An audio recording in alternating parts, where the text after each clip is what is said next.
Yo les amis, j'espère que vous allez tous très bien, et je suis super content de vous retrouver pour ma preview habituelle de ces demi-finales retour de Ligue des Champions. Souffrant à Londres, mais victorieux, l'Ajax peut-il prolonger le rêve et s'offrir une finale historique? Lourdement défait, mais peu heureux, les Reds renverseront-ils la vapeur à Anfield contre un Barça solide? Enfin, entre Lille, Saint-Etienne, Getafe, Leverkusen, ce week-end de foot a été fou. Qui verra l'Europe l'année prochaine?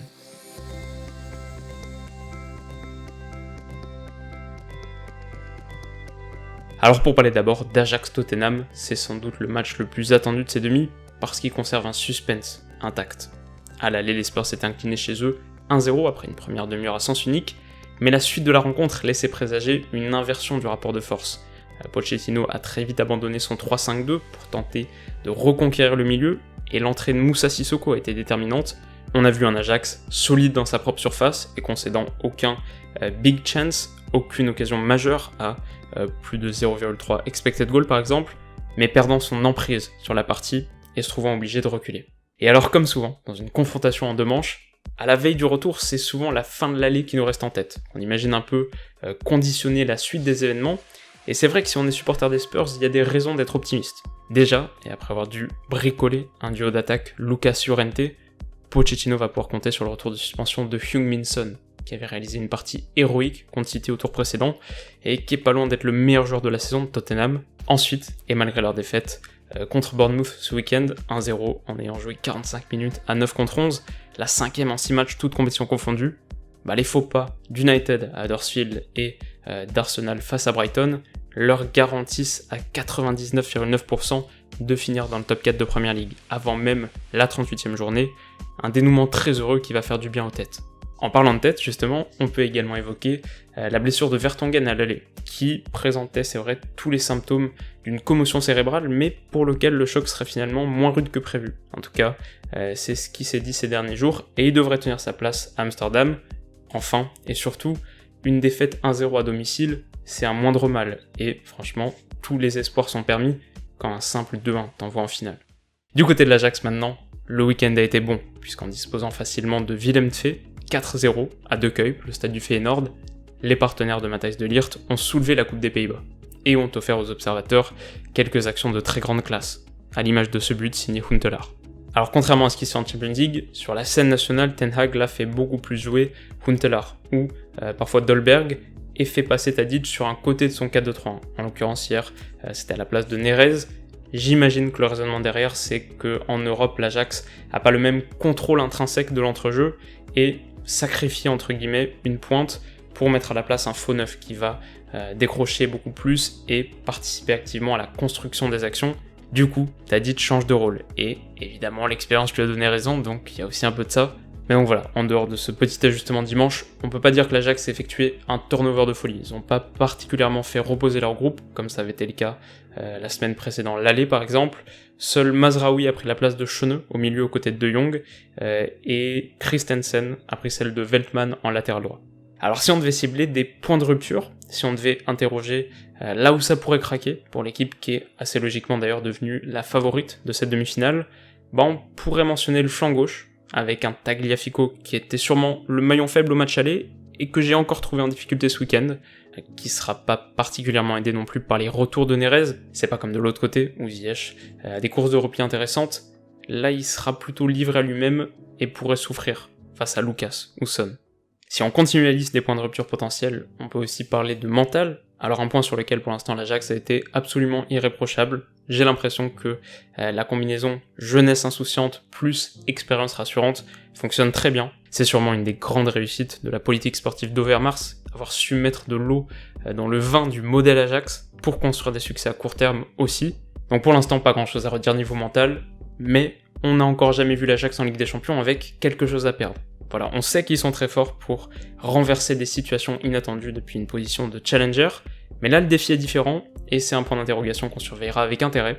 Et puis enfin, et au vu de son entrée mardi dernier, on sait qu'il y a de très grandes chances que Moussa Sissoko débute la rencontre. Comment est-ce que l'Ajax répondra au challenge physique qu'il pose, alors qu'aucun de leurs joueurs n'approche même ce profil? Peuvent-ils perdre la bataille du milieu sur ce duel?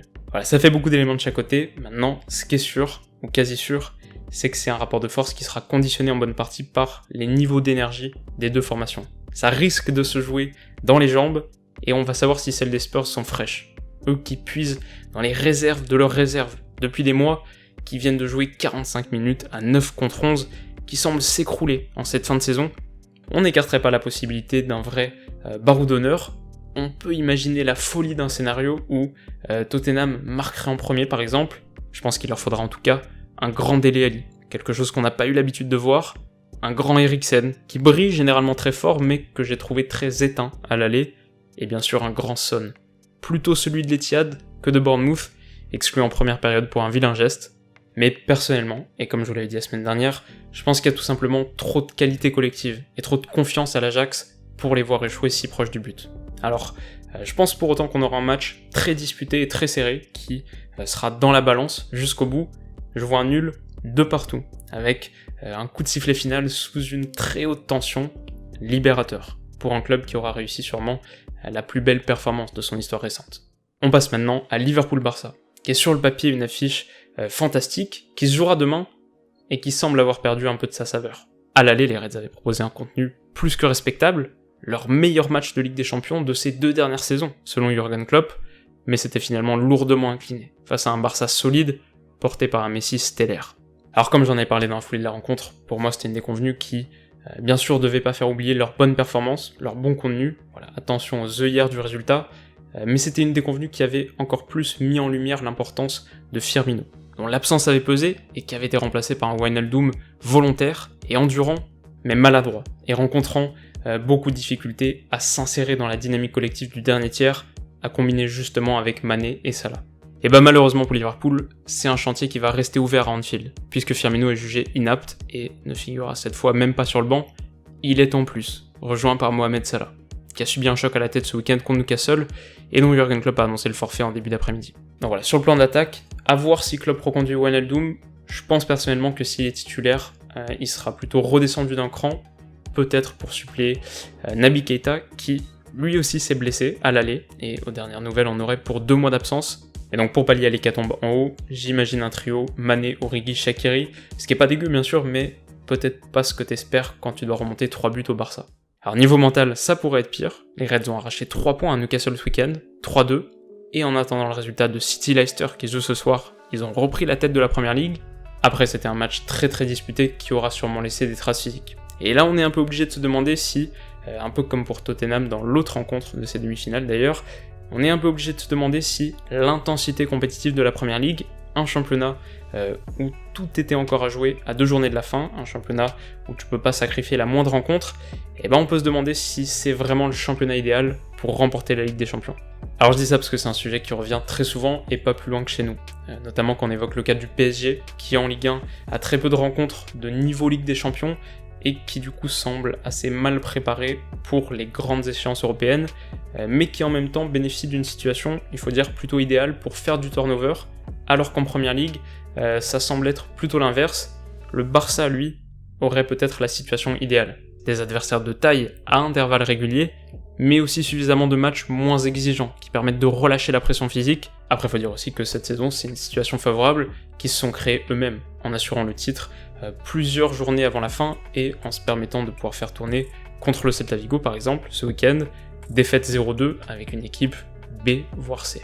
Donc voilà, pour finir sur le Barça, c'est peut-être pas la plus belle itération que ce club ait connue au XXIe siècle. Je disais dans mon analyse du match aller que le lien avec le Barça Mescaoun Club, ce Barça historique, magnifique, valorisant autant le contenu que le résultat, mettant l'accent sur la manière.